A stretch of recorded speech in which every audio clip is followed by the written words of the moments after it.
A certain woman of the wives of the sons of the prophets cried out to Elisha, saying, "Your servant, my husband, is dead, and you know that your servant feared the Lord, and the creditor is coming to take my 2 sons to be his slaves."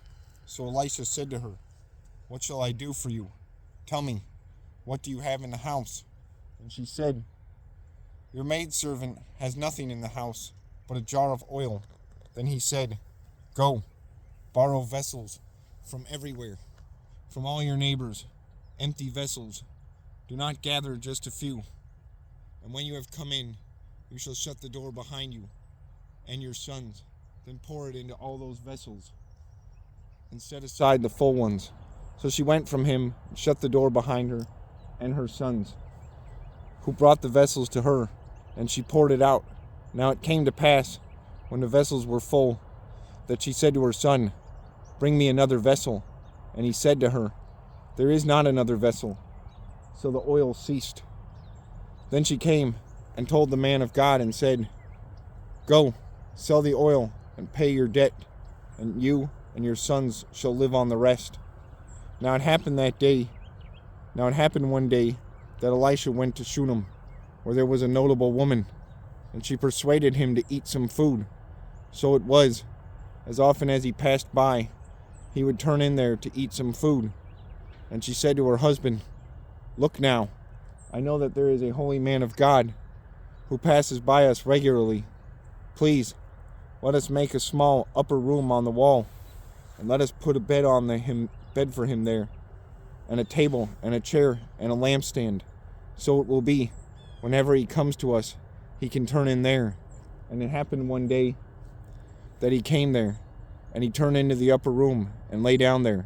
Then he said to Gehazi his servant, "Call this Shunammite woman." When he had called her, he stood before him, and he said to him, "Say now to her, Look, you have been concerned for us with all this care. What can I do for you? Do you want me to speak on your behalf to the king or to the commander of the army?" She answered, "I dwell among my own people." So he said, "What then is to be done for her?" And Gehazi answered, "Actually, she has no son, and her husband is old." So he said, "Call her." When he had called her, she stood in the doorway. Then he said, "About this time next year, you shall embrace a son." And she said, "No, my lord, man of God, do not lie to your maidservant." But the woman conceived and bore a son when the appointed time had come, of which Elisha had told her. And the child grew. Now it happened one day that he went out to his father, to the reapers. And he said to his father, "My head, my head." So he said to his servant, "Carry him to his mother." When he had taken him and brought him to his mother, he sat on her knees till noon, and then died. And she went up and laid him on the bed of the man of God, shut the door upon him, and went out. Then she called to her husband and said, "Please send me one of the young men and one of the donkeys, that I may run to the man of God and come back." So he said, "Why are you going to him today? It is neither the new moon nor the Sabbath." And she said, "It is well." Then she saddled a donkey and said to her servant, "Drive and go forward. Do not slacken the pace for me unless I tell you." And so he departed and went to the man of God at Mount Carmel. So it was, when the man of God saw her afar off, that he said to his servant Gehazi, "Look, the Shunammite woman. Please run now to meet her and say to her, 'Is it well with you? Is it well with your husband? Is it well with the child?'" And she answered, "It is well." Now when she came to the man of God at the hill, she caught him by the feet, but Gehazi came near to push her away. But the man of God said, "Let her alone, for her soul is deep in distress, and the Lord has hidden it from me, and has not told me."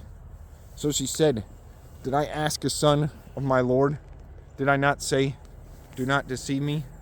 Then he said to Gehazi, "Get yourself ready, and take my staff in your hand, and be on your way.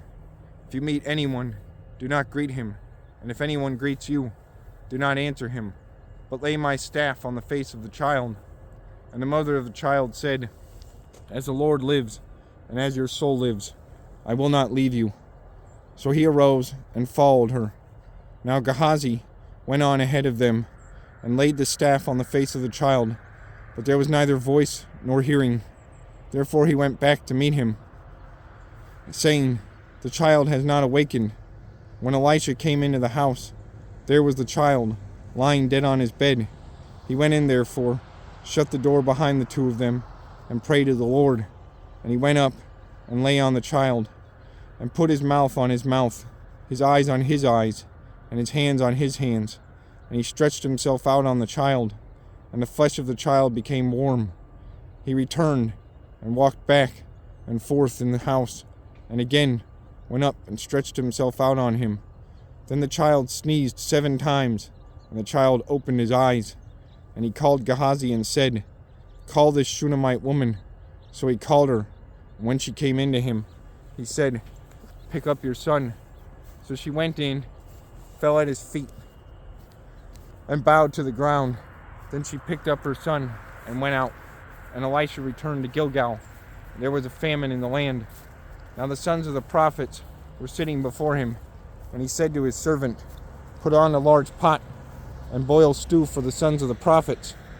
So she went out into the field to gather herbs, and found a wild vine, and gathered it from a lapful of wild gourds, and came and sliced them into the pot of stew, though they did not know what they were. Then they served it to the men to eat.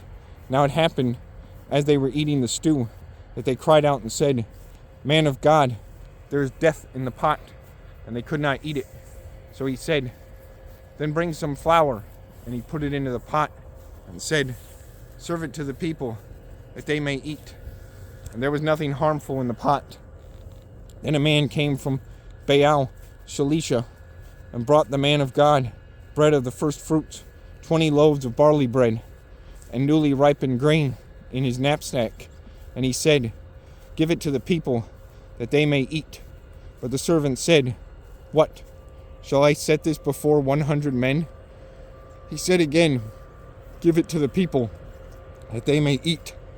For thus says the Lord, they shall eat and have some left over." So he set it before them, and they ate and had some left over, according to the word of the Lord.